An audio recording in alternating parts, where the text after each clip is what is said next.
Hello, welcome to biological with. आज हम लोग डिस्कस करने वाले हैं टाइम मैनेज किस तरह से करें। बहुत बच्चे प्रॉब्लम होता है सर, रात भर पढ़ना चाहिए कि दिन में पढ़ना चाहिए कि सुबह उठ के पढ़ना चाहिए, मुझे समझ नहीं आ रहा है सर। मतलब 1 महीना बचा हुआ है तो टाइम मैनेज करने में बहुत मुश्किल है, यानी कौन सा टाइमिंग में हम लोग को पढ़ना चाहिए, है ना। इसके बारे में आज हम डिस्कस करने वाले हैं। और मेरे तरफ से 2022 यानी न्यू ईयर का हैप्पी न्यू ईयर, है ना। तो हम लोग शुरू करते हैं, ठीक है। टाइम मैनेज करने से पहले टाइम मैनेज करना, कोई रूटीन आपको अगर फॉलो कर दे तो ये मेरे हिसाब से गलत है।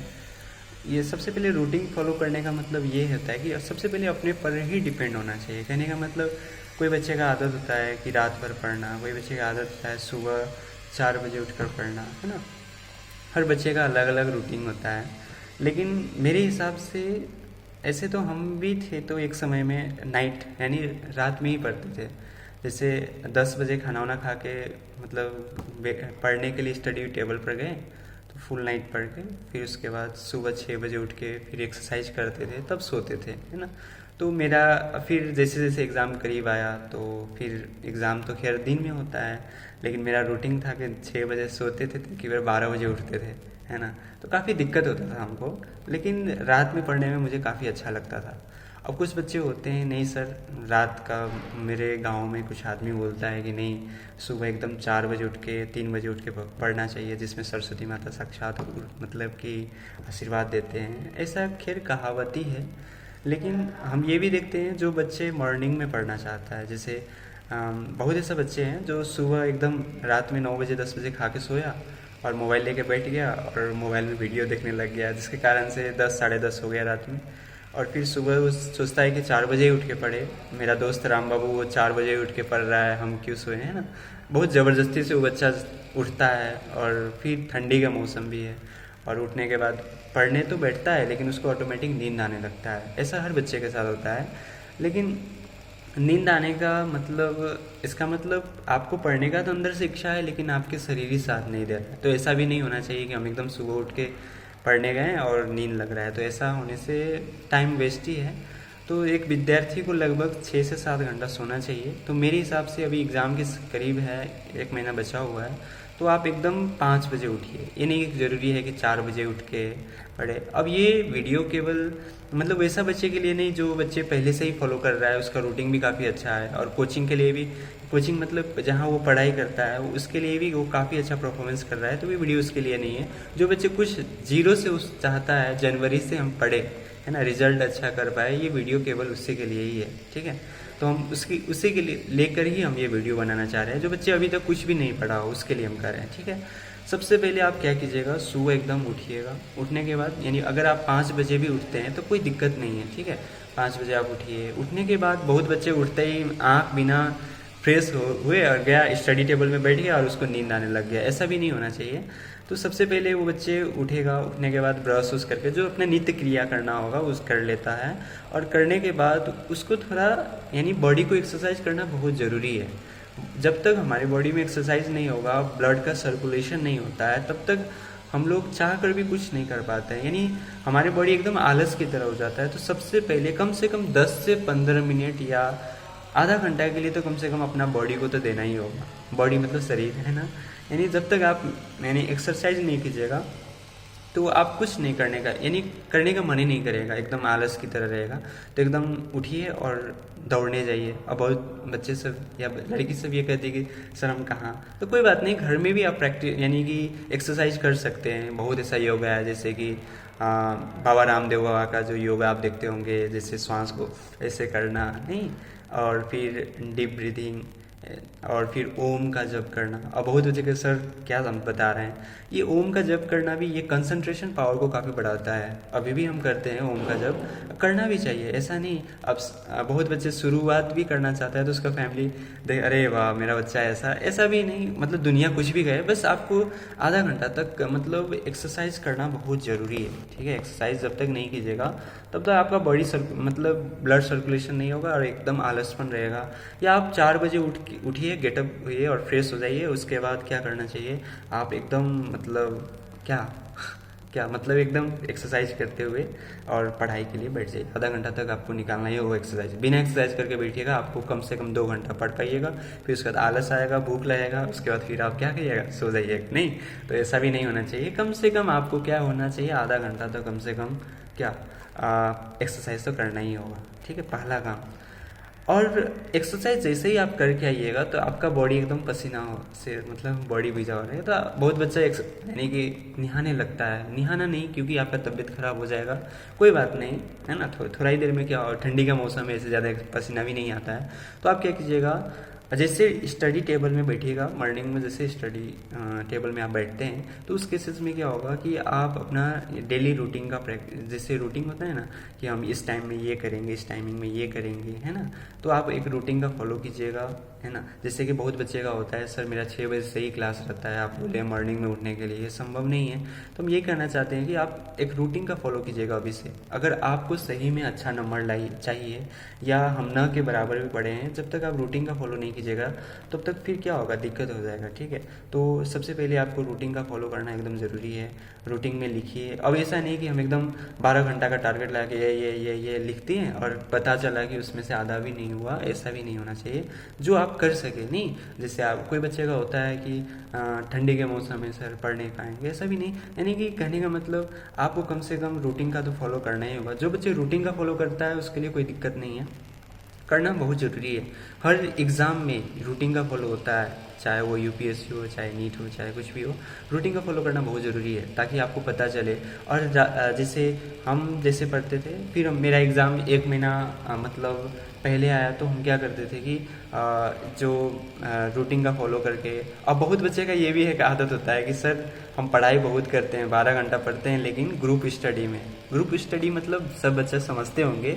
ग्रुप स्टडी मतलब होता है कि सभी बच्चे एक साथ मिल के पढ़ने लगे। तो मेरे हिसाब से 1 महीना तक आप ग्रुप स्टडी नहीं कीजिएगा, क्योंकि ग्रुप स्टडी करने का मतलब आप जैसे ही पढ़ाई में बैठिएगा तो आपको दोस्त का एक चीज़ कुछ याद आया कि यार देखो ना उधर, है ना, चलो आज उधर घूमने। तो पढ़ाई से ज़्यादा आलतू फालतू बातें ज़्यादा होगा। ठीक है, तो आलतू फालतू बात नहीं करना है आप लोगों को।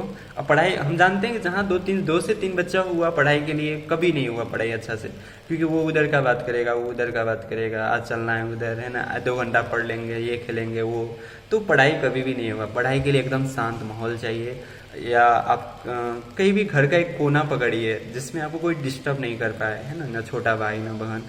तो उस केसेस में आप एक साइड में करके एकदम पढ़ाई पर फोकस कीजिए। ठीक है, और हम बताते हैं, अगर आप 4 बजे का रूटीन फॉलो करते हैं तो हम कुछ बताना चाहते हैं जिससे आपको कुछ फॉलो।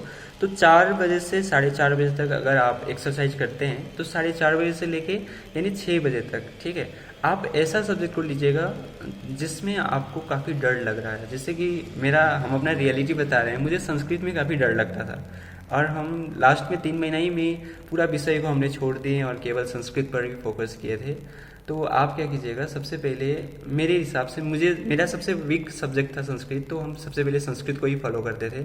कम से कम 2 घंटा उसको दीजिएगा, यानी 4:30 से लेके 6:30 बजे तक आप क्या कीजिएगा, संस्कृत पर फोकस कीजिएगा। ठीक है, मेरे हिसाब से। अब जैसे आपको जो डिफ़िकल्ट लगे, कोई बच्चे को मैथ लगता है, कोई बच्चे को सामाजिक विज्ञान, है ना, ऐसा हर बच्चे का अलग अलग होता है, तो हम ये बताना। फिर 6:30 से लेके 6:45 तक आप ब्रेकफास्ट कीजिएगा, यानी सुबह में मम्मी अगर चाय बना देती, चाय या यानी ब्रेड पकौड़ा जो हो, है ना, आप कीजिएगा। और फिर 6:45 से लेके थोड़ा मतलब करने के बाद आपको कुछ यानी कि होता है ना, जिससे कुछ खा लेते हैं तो बॉडी में कुछ आलसपन होता है, तो आप क्या कीजिएगा, फिर यानी 6:45 से लेके थोड़ा अपना बॉडी को, कहने का मतलब इधर उधर घूमिएगा। फिर 7 o'clock में 7 से लेके 9 o'clock तक आप क्या कीजिएगा, मैथ्स को सॉल्व कीजिएगा, या याद करने के लिए जो आपको सुविधा हो। ठीक है, और फिर अब जैसे कि ये नहीं कि लगातार सर हम 2 घंटा पढ़ रहे हैं तो थक जाते हैं। हर ह्यूमन बींग, है ना, 45 मिनट तक वो क्या होता है, थक जाता है उसका बॉडी, नहीं पढ़ने का मन करता। आप कितना भी कंसंट्रेट करके पढ़िएगा, आपको पढ़ने का मन ही नहीं करेगा, या इधर उधर बातों का ख्याल आ जाता है, यार काश मेरा मतलब 400 प्लस आ जाएगा, तो मतलब ये दोस्त हम के साथ जेबी में हाथ रख के जाएंगे और कहेंगे यार तेरा कितना आलो रे, वो कहेगा इतना आया, यार देखो मेरा इतना आया, है ना। तो एक अलग, तो बच्चा क्या होता है, पढ़ाई से ज़्यादा सपना में ही क्या होता है, खो जाता है, जबकि वो रिजल्ट नहीं आता है। तो हम बहुत ऐसा बच्चे को देखते हैं, या हम खुद ही पढ़ाई करने से ज़्यादा अपना ख्वाब में डूबे रहते हैं, अरे हमसे ये क्रैक होगा तो ये वो है ना। तो ख्वाब में नहीं, हर इंसान को थोड़ा वो होता है, जैसे कि बहुत बच्चे भी हमको मैसेज में भी बोल रहा था कि सर हम पढ़ाई करना चाहते हैं, पढ़ाई भी होता है, लेकिन कोई ऐसा टाइमिंग आ जाता है जिसमें हम खो जाते हैं सपना में। कहने का मतलब पढ़ाई कर रहे हैं याद आ गया वो दोस्त को कि मतलब, तो वो दोस्त है ना सपना में ही खो गए। तो फिर पता चला कि अरे कैसे मेरा 15 मिनट लॉस हो गया।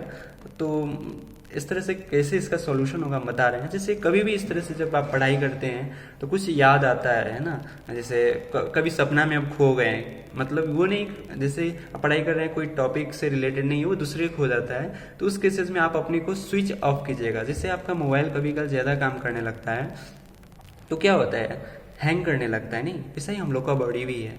तो कभी भी आपको इस तरह से सपना की तरह आ जाए तो आप अपने बॉडी को स्विच ऑफ कीजिएगा। अब कहने का सर जी माइंड को कैसे स्विच ऑफ करें, कहने का मतलब अपने सर पर ऐसे मारिएगा, अरे हम क्या कर रहे हैं, पढ़ाई मेरा 1 महीना बचा हुआ है, क्या हम कर रहे हैं, है ना। ऐसे अपना माइंड को स्विच ऑफ कीजिएगा, फिर ताकि आपको वो जो थिंक आ रहा था वो क्या हो, साइड हो जाए। ठीक है, यहाँ तक समझ में आ रहा है ना। तो आप एक डेली रूटीन का फॉलो कीजिए और रूटीन के हिसाब से ही आपका सक्सेस हो जाएगा।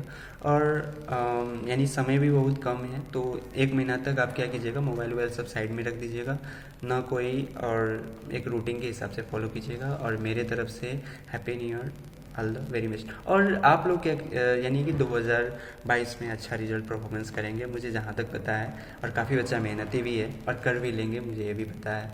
और मेहनत इतना ऐसा कीजिए ना कि आपको 2022 हमेशा के लिए याद रहे। जैसे कि कोई बच्चा मेहनत करता है ना, उसको बहुत पेन होता है, उसको पीठ का, रीढ़ का हड्डी ये सब है ना बहुत पेन करता है। तो जो बच्चे को बॉडी में जब तक पेन नहीं होगा तब तक कुछ नहीं होगा। तो आप एकदम मेहनत करने के लिए उतरिए और अच्छा रिजल्ट दीजिए, है ना। बस 1 महीना बचा हुआ है, 1 महीना में जितना जी जान लगाना है, इस 1 महीना में आपको 2022 पूरा याद आना चाहिए कि यार 2022 में हम ऐसा मेहनत करके दिखाएं कि मतलब रिजल्ट ऐसा दें कि दुनिया मेरा देखता रहे, जितना भी हंसने वाला था हंसते आ गया, लेकिन हम अच्छा रिजल्ट करेंगे। बस मेहनत कीजिए, आप लोग मेहनत पर मेन फोकस कीजिए। और कल 2000 यानी न्यू ईयर है, हैप्पी न्यू ईयर है। तो बहुत बच्चे देखते हैं हैप्पी न्यू ईयर के सुबह सुबह यहाँ घूमने जाता है यहाँ। तो हम ये कहना चाहते हैं कि नया साल यानी कि ये साल भर का एक प्लानिंग होता है, नहीं जैसे आप ये वो, यानी कि हम यही कहना चाहते हैं कि जितना आपका बुरी आदतें है उसको क्या करना है, साइड में रखना है, मतलब साइड में रखना है, और आपको एक नया रास्ता से चुन के आगे बढ़ना है। ठीक है। और मेरे हिसाब से नया साल यानी कि आप अपना फैमिली से ही मिलकर मनाइए, क्योंकि बहुत आदमी को देखते हैं नया साल जैसे हुआ तो बच्चे सब कुछ यानी इधर उधर घूमने लगा, घर में मम्मी पापा परेशान है बेटा कहाँ गया, तो उसका नया साल में रह जाता है ना। बहुत व्यक्ति को हम भी देखते हैं गांव में भी कि कुछ आदमी होता है कि कुछ ड्रिंक करके मतलब उसका नया साल एक अलग ही नया साल हो जाता है। तो ऐसा नहीं कीजिए, आप कोशिश कीजिएगा कि ये नया साल में हम अपना फैमिली से ही बिताएं, है ना। जैसे हो अपना छोटा भाई बहन हो उसके साथ लूडो खेलिए, यानी टाइम वेस्ट करना हो तो अपना फैमिली दोस्त के साथ भी कीजिए, हम ये नहीं कर रहे हैं, लेकिन दोस्त के साथ करते हुए आप अपना फैमिली, बच्चे छोटा भाई या छोटा बहन या बड़े बहन के साथ लूडो कैरम बोर्ड जो हो, अपने फैमिली से ही मिलकर नया साल मनाना चाहिए, जहाँ तक मेरा सोच है ना। क्योंकि फैमिली जब तक यानी खुश रहता है तो अंदर से होता है ना, तो इसीलिए तो नया साल के लिए ढेर सारी मुबारक आप लोग। चलिए ऑल द और रिजल्ट हमें यानी कि अच्छा दीजिएगा, यही कहना चाहता हूँ। All the very best, thank you very much.